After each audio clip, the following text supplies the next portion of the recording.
Hello friends, welcome to my channel Aarambh classes.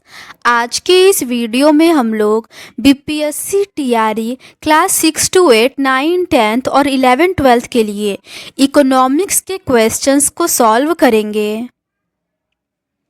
इस book में class 9 से लेकर 12th तक एनसीईआरटी के सभी चैप्टर्स का क्वेश्चन और उसके आंसर्स दिए हुए हैं।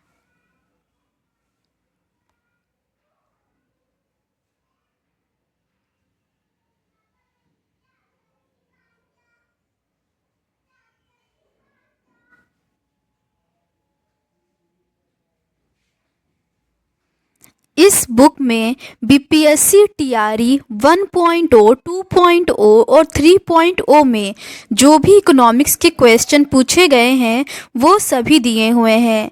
इसके अलावा DSSB TGT PGT, KVS TGT PGT, NVS TGT PGT, EMRS TGT PGT में भी जो क्वेश्चंस इकोनॉमिक्स के पूछे गए हैं सभी दिए हुए हैं। इस बुक में कुल 91 क्वेश्चन पेपर में इकोनॉमिक्स के जो भी क्वेश्चंस पूछे गए थे वो सभी दिए हुए हैं। तो बिना देर किए चलिए आज का ये वीडियो शुरू करते हैं। इसके ऊपर के क्वेश्चंस का डिस्कशन हम लोगों ने इस सीरीज़ के प्रीवियस पार्ट में कर लिया है। आज हम लोग उसके आगे के क्वेश्चंस का डिस्कशन आपके साथ करेंगे। क्वेश्चन नंबर 31 है, चीन में 1978 से 1984 तक की अवधि को कवर करने वाली प्रारंभिक सुधार प्रक्रिया डैश पर केंद्रित थी। इसका सही आंसर है ऑप्शन डी, विदेशी व्यापार और निवेश। चीन में जो तेज औद्योगिक समृद्धि हो रही है उसकी जड़ें 1978 में लागू किए गए सुधारों में खोजी जा सकती है। चीन में सुधार चरणों में शुरू किया गया। प्रारंभिक चरण में कृषि, विदेशी व्यापार तथा निवेश क्षेत्रकों में सुधार किया गया। अगला प्रश्न है, भारत और चीन के बीच निम्नलिखित में से कौन सी तुलना सत्य नहीं है? इसका सही आंसर है ऑप्शन सी, पीपीपी और जीडीपी के मामले में चीनी अर्थव्यवस्था दूसरी सबसे बड़ी है और भारतीय अर्थव्यवस्था दुनिया की चौथी सबसे बड़ी है। ये सही नहीं है। भारत और चीन दोनों में तुलना इस प्रकार की जा सकती है। चीन में एक पार्टी का सत्तावादी शासन है जबकि भारत में बहुपार्टी व्यवस्था है। चाइना के लोग सापेक्षता समरूप हैं जबकि भारत के लोग भिन्न भिन्न होते हैं। IMF के अनुसार वर्तमान में पीपीपी जीडीपी मामले में चीनी अर्थव्यवस्था दूसरी और भारतीय अर्थव्यवस्था दुनिया की तीसरी सबसे बड़ी अर्थव्यवस्था है। दोनों देशों में आर्थिक सुधार संकट से प्रेरित है।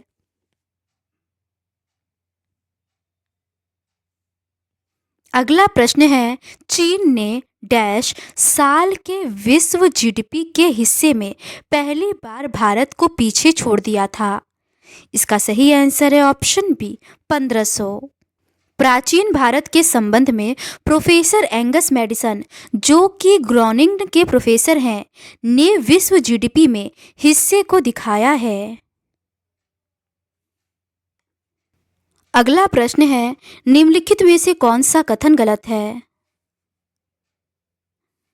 इसका सही आंसर है ऑप्शन डी, जीडीपी में भारत का विनिर्माण योगदान पाकिस्तान से कम था।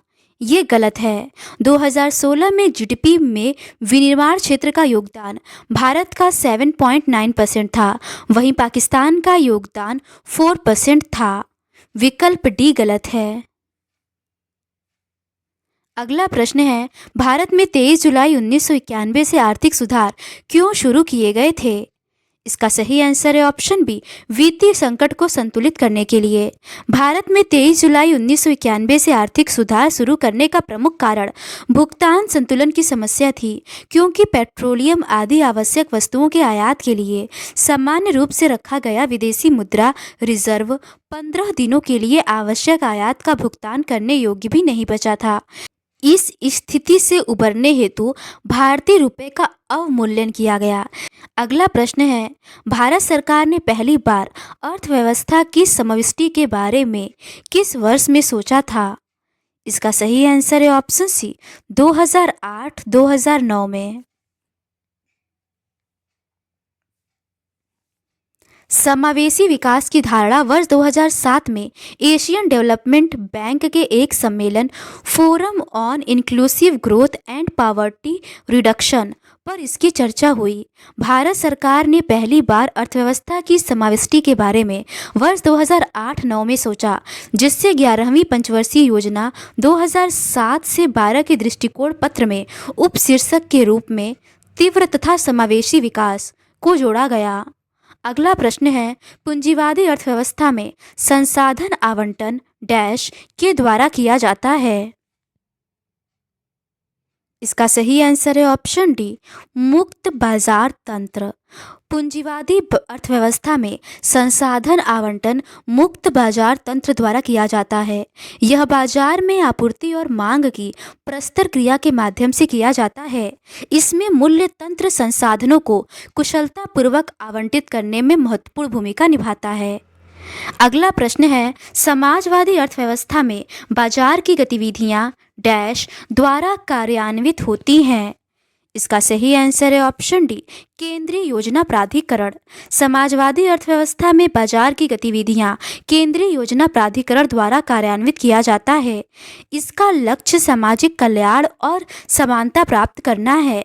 यह प्राधिकरण लक्ष्य व प्राथमिकताएं निर्धारित करता है, संसाधनों का आवंटन करता है, कीमतें निर्धारित करता है और उत्पादन तथा वितरण का समन्वय करता है। अगला प्रश्न है, सूची 1 में समिति और सूची 2 में विषय दिया हुआ है। इसका सही आंसर है ऑप्शन सी, टंडन कमेटी का मूलधन वित्त प्रबंध होगा। राकेश मोहन कमेटी का अधोसंरचना विकास होगा। नरसिम्हन कमेटी का वित्तीय क्षेत्र सुधार होगा और ओंकार गोस्वामी कमेटी का औद्योगिक बीमारी होगा। अगला प्रश्न है, चीन ने अपना आर्थिक सुधार वर्ष डैश में शुरू किया। इसका सही आंसर है ऑप्शन सी, 1978 में। चीन ने अपना आर्थिक सुधार वर्ष 1978 में शुरू किया था। प्रारंभिक चरण में इसने कृषि, विदेशी व्यापार तथा निवेश क्षेत्र में सुधार किए थे। अगला प्रश्न है, चीन एवं भारत के द्वारा आर्थिक सुधार क्रमशः कब लागू किए गए। इसका सही आंसर है ऑप्शन ए, 1978 और 1991। चीन एवं भारत द्वारा आर्थिक सुधार को क्रमशः 1978 व 1991 में लागू किया गया था। चीन में आर्थिक सुधार को डेंग शियाओपिंग द्वारा शुरू किया गया था। भारत में आर्थिक सुधार मनमोहन राव मॉडल की देन है।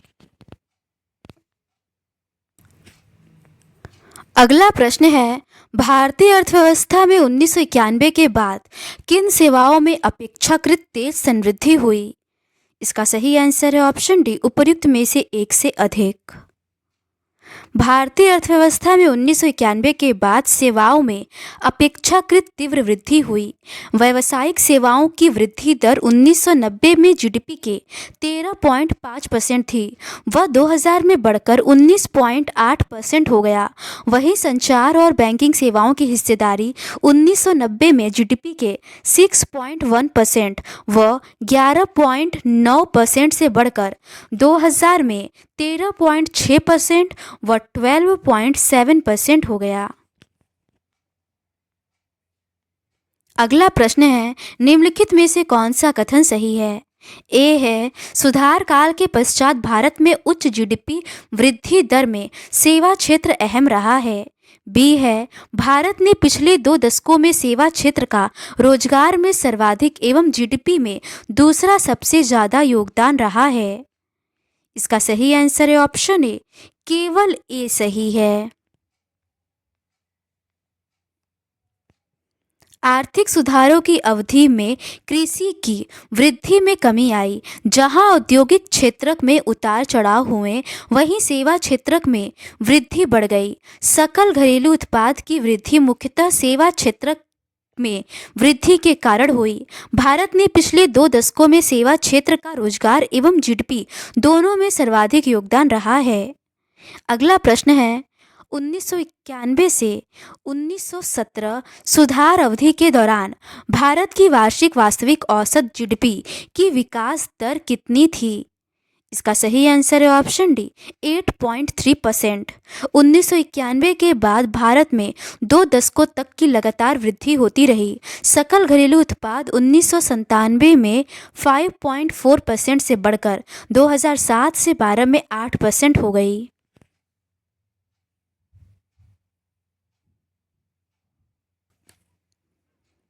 आगे के प्रश्न इकाई 3 भारतीय अर्थव्यवस्था की वर्तमान चुनौतियों से संबंधित है। भारत में मानव पूंजी का निर्माण से संबंधित प्रश्न है। पहला प्रश्न है, महिला अधिकारों को मानवाधिकारों के रूप में किस संयुक्त राष्ट्र संघ के सम्मेलन में मान्यता दी गई? इसका सही आंसर है ऑप्शन ए बीजिंग वियना। संयुक्त राष्ट्र की स्थापना की 50वीं वर्षगांठ के वर्ष 1995 में महिलाओं पर चौथे विश्व सम्मेलन में समस्त मानवता के हित में हर जगह सभी महिलाओं के लिए समानता, विकास और शांति के लक्ष्यों को आगे बढ़ाने के लिए दृढ़ संकल्पित है। इस प्रकार महिला अधिकारों को मानवाधिकारों के रूप में संयुक्त राष्ट्र के बीजिंग वियना सम्मेलन में मान्यता दी गई। आगे के प्रश्न मानव पूंजी क्या है से संबंधित है। अगला प्रश्न है, स्वयं उपभोग हेतु या बाजार में बिक्री हेतु उत्पादन करने के लिए भूमि, श्रम और भौतिक पूंजी को एक साथ करने योग्य बनाने के लिए जानकारी और उद्यम की आवश्यकता होती है। इस पूंजी को कहते हैं। इसका सही आंसर है ऑप्शन सी मानव पूंजी। मानव पूंजी से आशय एक समय में किसी राष्ट्र में कौशल, क्षमता, विशेषज्ञता, शिक्षा और ज्ञान के भंडार से है। मानव संसाधनों के अधिक मानव पूंजी का उत्पादन करने के लिए हमें मानव पूंजी में निवेश की आवश्यकता है। भूमि, श्रम और भौतिक पूंजी को एक साथ रखने और स्वयं के उपयोग के लिए या बाजार में उपलब्ध होने के लिए आउटपुट उत्पन्न करने में सक्षम होने के लिए ज्ञान और उद्यम की आवश्यकता होती है। इसे ही मानव पूंजी कहा जाता है। अगला प्रश्न है, मानव पूंजी के बारे में निम्नलिखित में से कौन सा कथन सत्य है? ए है यह अमूर्त है, बी है इसे बाजार में बेचा जा सकता है, सी है यह अपने स्वामी से अविभाज्य है, डी है इसका प्रवाह विभिन्न देशों में पूर्णतः निर्बाध है। इसका सही आंसर है ऑप्शन बी ए और सी सही है। मानव पूंजी शब्द का तात्पर्य श्रमिक के अनुभव और कौशल के आर्थिक मूल्य से है। मानव पूंजी में शिक्षा, प्रशिक्षण, बुद्धिमत्ता, कौशल, स्वास्थ्य जैसी संपत्तियां और अन्य चीजें शामिल हैं। यह एक मूर्त संपत्ति या गुणवत्ता है जो किसी कंपनी की बैलेंस शीट पर सूचीबद्ध नहीं है। मानव पूंजी बाजार में नहीं बेची जाती है, केवल मानव पूंजी की सेवाएं ही बेची जाती हैं। यह अपने स्वामी से अविभाज्य है। अगला प्रश्न है, श्रम बल जनसंख्या में शामिल किया जाता है। इसका सही आंसर है ऑप्शन सी 15 से 59 वर्ष के बीच। कार्यशील जनसंख्या किसी अर्थव्यवस्था में एक महत्वपूर्ण जनसांख्यिकी समूह है क्योंकि यह उन व्यक्तियों का प्रतिनिधित्व करती है जो काम करने में सक्षम और उपलब्ध हैं। कार्यबल जनसंख्या में 15 वर्ष से 59 वर्ष की आयु तक के व्यक्ति को शामिल किया जाता है। भारत में 62.5% आबादी 15 से 59 वर्ष की आयु वर्ग में है जो लगातार बढ़ रही है और 2036 के आसपास चरम पर होगी। आगे के प्रश्न मानव पूंजी के स्रोत से संबंधित है। क्वेश्चन नंबर 5 है, निम्नलिखित में से कौन सा मानव संसाधन नियोजन से संबंधित है? इसका सही आंसर है ऑप्शन डी उपर्युक्त में से एक से अधिक। मानव संसाधन विभाग द्वारा मानव संसाधन के कुशलतम उपयोग हेतु योजना बनानी होती है जिसमें मानव संसाधन योजना का कार्यान्वयन, मौजूदा मानव संसाधन का विश्लेषण, पदों की भर्ती हेतु किया जाता है। ए, बी और सी तीनों ही सही है। अगला प्रश्न है, निम्नलिखित में से कौन सी पहल नीति आयोग द्वारा शुरू की गई है? पहला है मानव पूंजी परिवर्तन के लिए संधारणी कार्यवाही की गई है, दूसरा है एक भारत श्रेष्ठ भारत और तीसरा है समग्र जल प्रबंधन सूचकांक। इसका सही आंसर है ऑप्शन सी, पहला, दूसरा और तीसरा तीनों। मानव पूंजी परिवर्तन के लिए संधारणी कार्यवाही एक भारत श्रेष्ठ भारत तथा समग्र जल प्रबंधन सूचकांक नीति आयोग द्वारा प्रारंभ की गई पहल है। नीति आयोग की स्थापना 1 जनवरी 2015 को योजना आयोग के स्थान पर मंत्रिमंडलीय संकल्प द्वारा की गई। इसमें सहकारी संघवाद की भावना को केंद्र में रखते हुए अधिकतम शासन न्यूनतम सरकार के दृष्टिकोण की परिकल्पना को स्थान दिया गया। इसके अध्यक्ष प्रधानमंत्री होते हैं। नीति आयोग की पहले हैं इंडिया इंडेक्स, अटल इनोवेशन मिशन, 7E परियोजना, समग्र जल प्रबंध सूचकांक, स्वास्थ्य सूचकांक, आकांक्षी जिला कार्यक्रम, सुशासन सूचकांक, भारत नवाचार सूचकांक, कृषि विपणन एवं किसान हितैषी सुधार सूचकांक आदि। अगला प्रश्न है, नीचे दो वक्तव्य दिए गए हैं, एक को कथन और दूसरे को कारण कहा गया है। कथन है, वास्तव में मानव पूंजी एक तरह से अन्य संसाधनों जैसे भूमि और भौतिक पूंजी से श्रेष्ठ है। कारण है, मानव संसाधन भूमि और पूंजी का उपयोग कर सकता है। भूमि और पूंजी अपने आप उपयोगी नहीं है। उपरोक्त दोनों वक्तव्यों के संदर्भ में निम्नलिखित में से कौन सा सही है? इसका सही आंसर है ऑप्शन ए और आर दोनों सही है तथा आर ए की सही व्याख्या है। मानव पूंजी एक तरह से भूमि और भौतिक पूंजी जैसे अन्य संसाधनों से बेहतर है। मानव संसाधन भूमि और पूंजी का उपयोग कर सकते हैं क्योंकि भूमि और पूंजी अपने आप में उपयोगी नहीं बन सकते हैं। मानव संसाधन लोगों की संख्या और उनकी क्षमताओं को दर्शाते हैं। मानव अपने कौशल के कारण ही भूमि व पूंजी का उपयोग कुएं, सुरंग व सड़कें बनाने में करते हैं। तो आज के इस वीडियो में बस इतना ही। चैप्टर 26 मानव पूंजी और मानव विकास से संबंधित प्रश्नों का डिस्कशन हम लोग इस सीरीज़ के नेक्स्ट पार्ट में करेंगे। अगर आपको ये सीरीज़ पसंद आती है तो please do subscribe to my channel and like this video. Thank you.